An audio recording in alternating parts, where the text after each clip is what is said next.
అదే RTV app వార్తల్ని క్షణాల్లో చదివే అవకాశం ఉంటుంది. ఒక న్యూస్ పేపర్, ఒక టెలివిజన్ ఛానల్ మీ చేతుల్లో ఎప్పుడూ ఉంటాయి.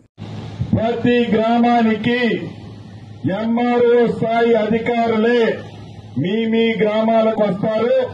మీ గ్రామానికి వచ్చి మీ అప్లికేషన్లు వాళ్లే ఇస్తారు. గతంలో లాగా అప్లికేషన్కి 1000 రూపాయలు కట్టాల్సిన అవసరం లేదు. రూపాయి చెల్లించకుండా మీ ఇంటి దగ్గరకే రెవెన్యూ అధికారులు వస్తారు. వచ్చి మీ రెవెన్యూ గ్రామాలలో ఉన్న సమస్యలని ప్రతి దాన్ని క్షుణ్ణంగా పరిశీలించి ప్రైవేట్ సర్వేయర్ని, లైసెన్స్డ్ సర్వేయర్ని 6000 మందిని మనం శాంక్షన్ చేసుకుంటున్నాము.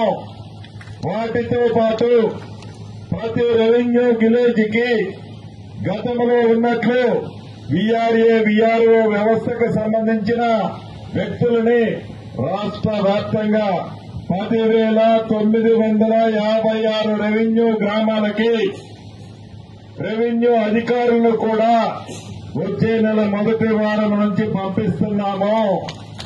దీంతో గ్రామీణ ప్రాంతంలో ఉండే రెవెన్యూ సమస్యలు చాలా వరకు పరిష్కారం అవుతాయని మన ఇందిరమ్మ ప్రభుత్వంలో భావిస్తున్నాము.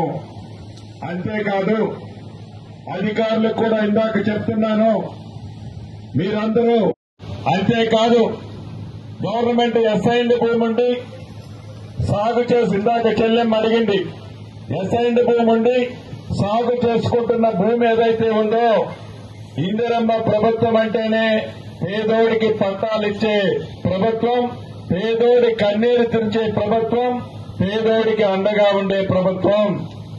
అటువంటి భూములకి ఈ ఇందిరమ్మ ప్రభుత్వంలో, ఈ భూభారత చట్టంలో అసైన్డ్ భూములు కలిగి సాగు చేసుకుంటున్న వాళ్ళు ఎవరైతే ఉన్నారో వాళ్ళు అర్హులైతే తప్పకుండా వాళ్ళకి పాస్బుక్లు ఇచ్చే ప్రభుత్వం ఇవ్వబోతుంది. మీరు ఎవరు ఆఫీస్ చుట్టూ తిరిగినక్కర్లా. ఇందాక ఎమ్మెల్యే గారు చెప్పినట్టు రాష్ట్ర వ్యాప్తంగా 4 మండలాలు పైలట్ గా తీసుకున్నాం. ఈ 30వ తారీఖుతో ఆ మండలాలు కంప్లీట్ అయిపోతాయి. జూన్ 2వ తారీఖు నాటికి వీలైనన్ని ఎక్కువ సమస్యలని, ఈ 4 మండలాల్లో ఉన్న సమస్యలని పరిష్కరించి రాష్ట్ర అవతరణ దినోత్సవం జూన్ 2వ తారీఖు నాడు ఆ 4 మండలాల్లో ఉన్న వ్యవసాయ భూములు, రైతన్నల సమస్యలని శాశ్వతంగా పరిష్కరిస్తుంది ఈ ప్రభుత్వము. రైతులని కష్టపెట్టినట్లు ఉన్నా ప్రభుత్వం చూస్తూ ఉండదు. చట్టంలో కూడా అది పేర్కోబడింది. ఇలా ఈ భూభారతతో మీరు ఏ అధికారి దగ్గరకు వెళ్ళనవసరం లేదు. అధికారులే మీ రెవెన్యూ గ్రామాలకు వస్తారు. వీటితో పాటు ప్రతి మనిషికి ఆధార్ ఎలా ఉందో రాబోయే రోజుల్లో భూదారులాగా మీకొక ఖాతా నెంబర్ ఇస్తాము. అది మీ మొబైల్లో మీరు ఎక్కడున్నా మీ ఆస్తిని చూసుకునే సౌకర్యాన్ని కల్పిస్తున్నాము. వీటితో పాటు గతంలో మీరు భూములు కొన్నా, అమ్మినా, మీ సొంత భూములున్నా వాటికి మ్యాపింగ్ లేదు.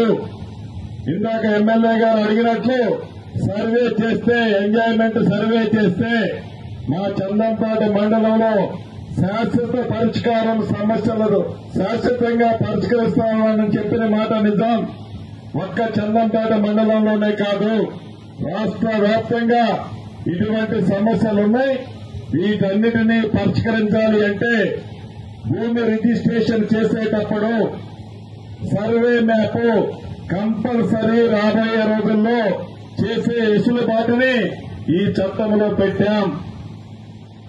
అదే కాదు, భూమి ఉన్న ఆసాములు ఎవరైనా స్వచ్ఛందంగా నా భూమికి కూడా మ్యాప్ కావాలి అని సర్వే చేపిస్తే దాన్ని కూడా అఫీషియల్ గా వెబ్సైట్ లో పెడతాము.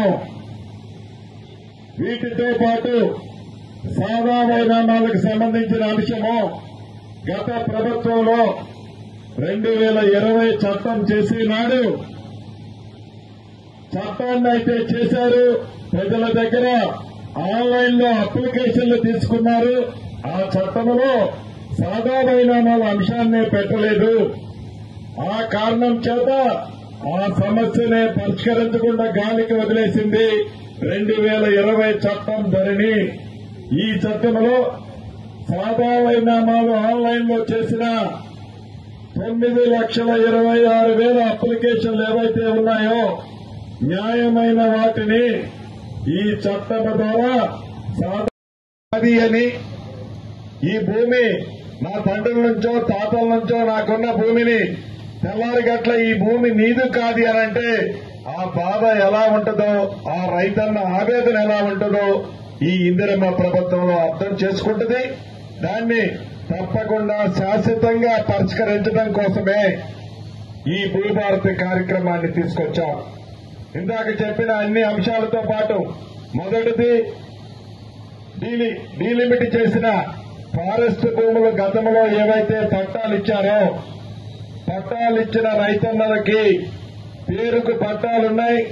ఆ పట్టాలు 10 ఎకరాలుంటే 100 ఎకరాలకి గత ప్రభుత్వంలో ఆ పింక్ కలర్ నాయకులకి పాస్బుక్లు ఇచ్చారు.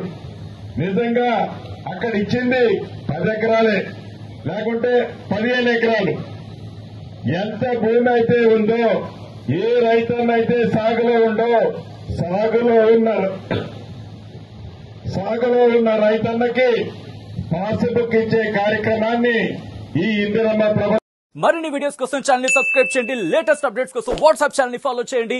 అండ్ లింక్ డిస్క్రిప్షన్ లో ఉంది.